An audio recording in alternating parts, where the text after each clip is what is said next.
Halo semuanya, eh, perkenalkan nama saya Asamiuddin dengan NIM A11 2003 1492. Dalam video ini saya akan menjelaskan proyek UTS yang saya kerjakan untuk mata kuliah pembelajaran mesin dengan topik prediksi default pengguna kartu kredit menggunakan decision tree. Di sini saya diberikan sebuah dataset pengguna kartu kredit. Dalam dataset ini memiliki 30.000 data dengan 23 fitur dan tidak ada missing value-nya. Di sini targetnya adalah Y, di mana Y ini merupakan 0 untuk tidak default dan 1 untuk default. Tugas saya di sini adalah untuk menyelesaikan prediksi Y dengan menggunakan decision tree dengan tahapan sebagai berikut. Nah, untuk pertama-tama di sini saya menghapus dua baris, yaitu kolom ID dan kolom itu ya.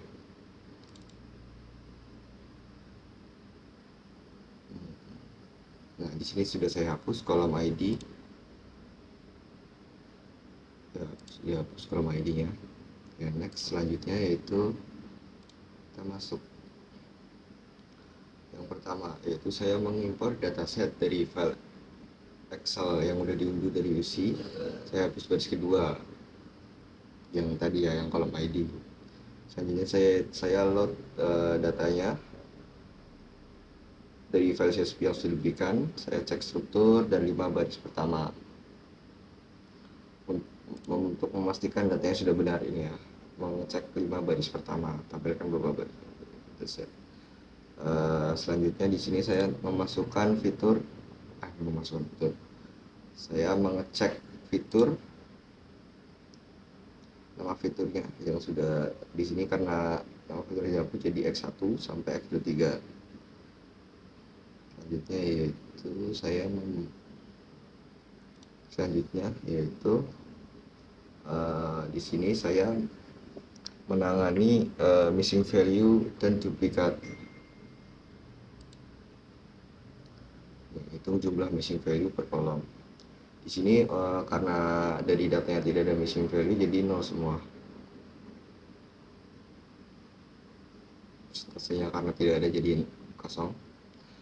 Dan juga duplikat. Di sini saya periksa dulu duplikat. Nah, ternyata di sini duplikatnya ada 35 data.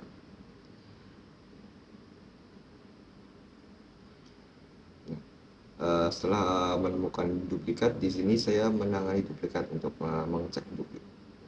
Jika ada duplikat, lalu langsung dihapus di drop. Nah, di sini karena duplikatnya ada 35, di sini datanya ada 30.000 dikurangi 35 jadinya 29.965. Ini saya langsung di F-info untuk mengecek datanya lagi. Sudah bersih, sudah ada yang baru dihapus, yaitu 29.965.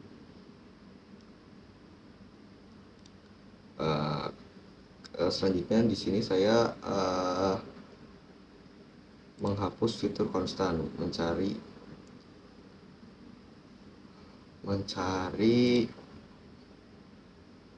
fitur yang hanya memiliki satu nilai dan menghapusnya karena tidak memberikan informasi apapun ke model. Di sini jumlah kolom sebelum dihapus 24, jumlah kolom konstan yang dihapus 0 karena tidak ada yang konstan. Nah, selanjutnya yaitu memvisualisasi 17 fitur dengan bar chart.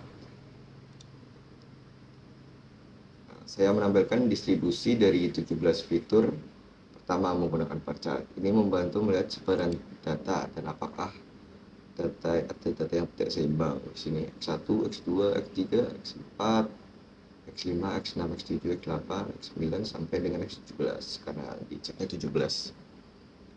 Nah, next selanjutnya yaitu di sini saya mengecek apakah ada fitur yang bertipe kategorikal. Setelah saya run di sini, ternyata tidak ada fitur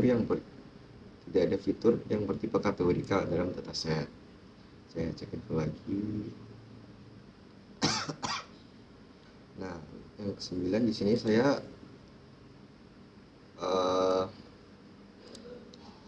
mengkonversikan dari kategori kalau menjadi karena semua data udah menjadi original, maka tidak saya konversikan. Yang ke-10 ini di sini saya mengecek korelasi. Saya membuat heatmap korelasi antar fitur untuk mengevaluasi antar hubungan variabel. Ini berguna untuk mengeksplorasi data awal. Nah, seperti ini korelasinya.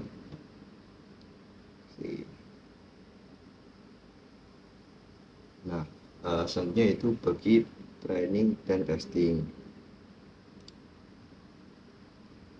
Saya membagi data menjadi data training dan data testing dengan menggunakan rasio 80/20 agar model bisa diuji secara adil di sini ya.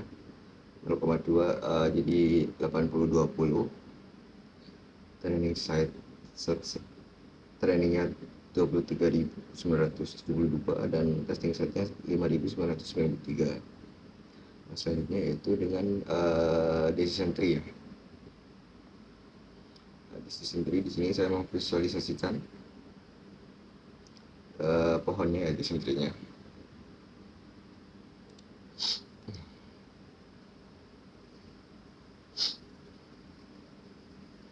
Nah, nextnya kita langsung menunjukkan hasil akurasi, presisi, dan recall pada training dan testing. Setelah model selesai dilatih, saya mengukur performanya menggunakan 3 metode utama, yaitu akurasi, presisi, dan recall. Ketiganya saya hitung baik untuk data training maupun data testing. Nah, di sini model menunjukkan kinerja yang cukup baik dengan nilai akurasi, presisi, dan recall yang konsisten antara data training dan testing. Akurasi pada kedua dataset berkisar antara 81,5% hingga 82,5%. Ini ya.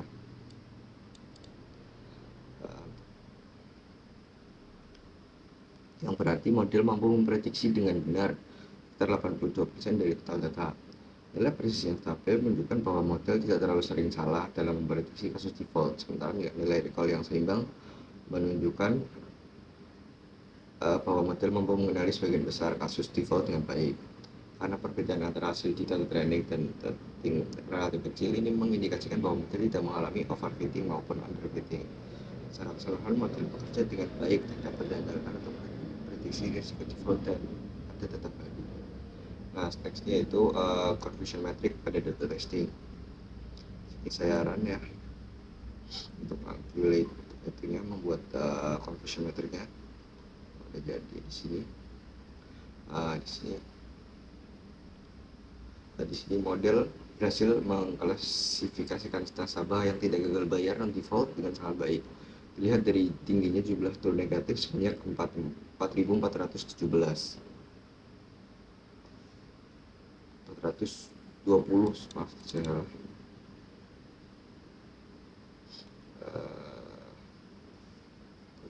20.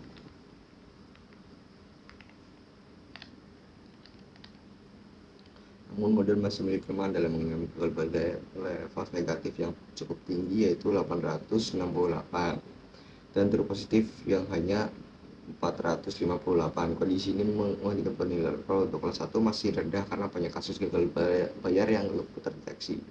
Selain itu terdapat 247 false positif, yaitu nasabah yang sebenarnya mampu membayar tapi diprediksi akan gagal bayar oleh model ini. Ini bisa berdampak negatif baik bagi nasabah karena bisa terkena perlakuan khusus yang tidak perlu, maupun bagi lembaga keuangan karena kehilangan potensi yang baik.